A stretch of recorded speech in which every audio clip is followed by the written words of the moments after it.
Some people stand up for it, while others take a knee. Whatever side you're on, the national anthem is a part of this country's rich history. Here's everything you need to know about America's national anthem.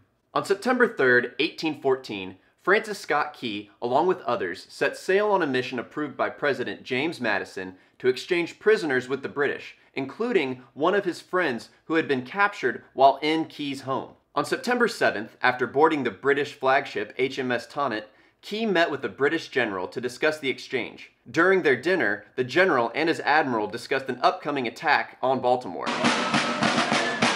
They decided that Key would have to remain in their custody until after the battle was over, because otherwise he would go back and warn the Americans. The British are coming! The British are coming! Days later, the battle began, and Key witnessed it from aboard one of the British ships. It was then that he became inspired to write what ultimately became the Star-Spangled Banner. During the rainy night, Key noticed that amidst the bombardment, the American storm flag remained flying.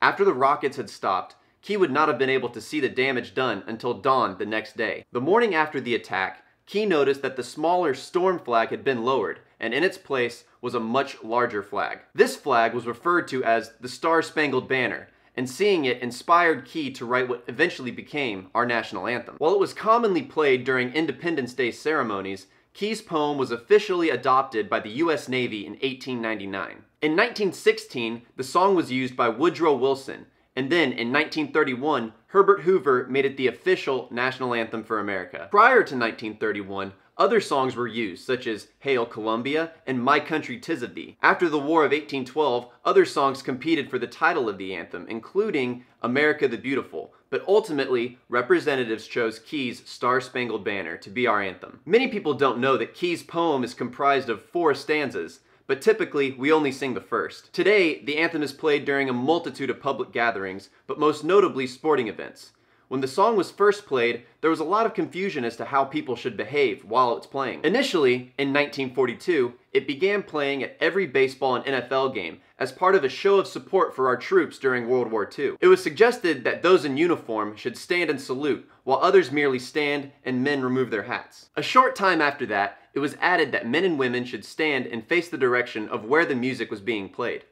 It was also suggested that, if the flag was present, men and women should place their hands over their hearts. After the war, some said it should no longer be played. NFL Commissioner Elmer Layden said, "The playing of the national anthem should be as much a part of every game as the kickoff. We must not drop it simply because the war is over. We should never forget what it stands for." After that, it just kept going.